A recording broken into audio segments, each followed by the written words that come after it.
सी बात है। तो अब जो आदमी 75 का हो गया, उसने खुद अपनी लंबी उम्र की तैयारी ही नहीं करी, और जब उसने कोई तैयारी खुद नहीं करी है तो उसका परिवार या उसके समाज उनको कैसे तैयारी, वो कैसे तैयारी करेंगे? तो आपका ये कहने का मतलब है कि पहले तो शायद वो 60 साल तक जीता तो बहुत बड़ी बात थी, तो जब तक वो कमा रहा था वो जी रहा था, अब वो 80 साल तक जी रहा है। तो इसके जो परिणाम है वो भी इकोनॉमिक एंगल मुझे समझाइए। इसके इकोनॉमिक एंगल बहुत भयावह है। आज हिंदुस्तान में 60 साल की उम्र में आपने एक आदमी को रिटायर कर दिया। आदमी को अगर 80 साल तक जीना है तो 20 साल के लिए उसको अपना इंतजाम करना है। उसकी पत्नी 10 साल छोटी है तो 30 साल के लिए पत्नी के लिए इंतजाम करना है। औरतें आमतौर पे 5 से 7 साल ज़्यादा जीती हैं, तो 35 साल के लिए उसे अपनी पत्नी के लिए फाइनेंशियल इंतजाम करना है और 20 साल के लिए खुद के लिए इंतजाम करना है।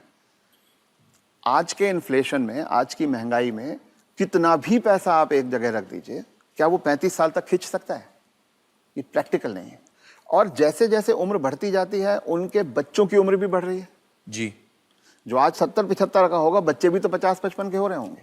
वो अपना बुढ़ापा देखेंगे, वो अपनी लड़की की शादी देखेंगे, वो अपने मकान की किस्त चुकाएंगे।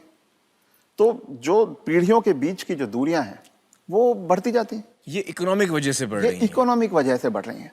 तो अब वो जो कॉन्सेप्ट है कि 60 साल की उम्र में हम रिटायर हो जाएं, उससे बाहर निकलना होगा। जब तक शरीर साथ देता है काम करते रहना है और 2 पैसे कमाते रहना है जी। कुछ करके किसी तरह से अपनी आर्थिक स्वतंत्रता को कायम रखना चाहिए, जितने ज्यादा से ज्यादा समय तक हम रख सकते हैं। अपने आप को वोकल रखना भी बहुत ज्यादा जरूरी है।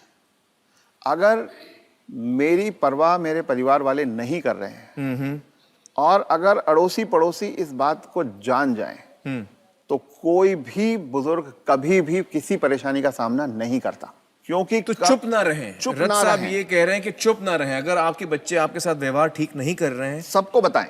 तो आप सबको बताएं। जी। रथ साहब, बहुत सारे जो बुजुर्ग हैं हमारे समाज में, उन पे प्रेशर आता है बच्चों की तरफ से कि आपकी जो जायदाद है या जो घर है या जो प्रॉपर्टी है, जो कुछ भी आपके पास है, वो आप हमारे नाम कर दें। इस पे आप कुछ टिप्पणी देना चाहेंगे? पहला ये कि किसी भी हालत में आपके पास जो भी धन संपदा है, जो भी आपके पास आर्थिक साधन है, वो जब तक आप और आपकी पत्नी जीवित हैं किसी और के हाथ नहीं जाना चाहिए, कितना भी प्यार करते किसी हो। के नाम पे नहीं जाना किसी चाहिए। बच्चे, किसी बहू, किसी पोते, किसी के नाम पे ना जाए, कितना भी आप प्यार करते हो। क्योंकि जब तक अगली पीढ़ी को पिछली पीढ़ी का सामान कुछ मिलता नहीं है तब तक वो उनकी इज्जत करते रहते हैं।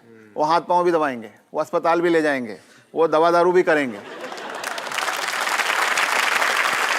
और वो ही माँ बाप सबसे ज्यादा सफर करते हैं जो अपने प्यार के कारण उमड़ते चले जाते हैं।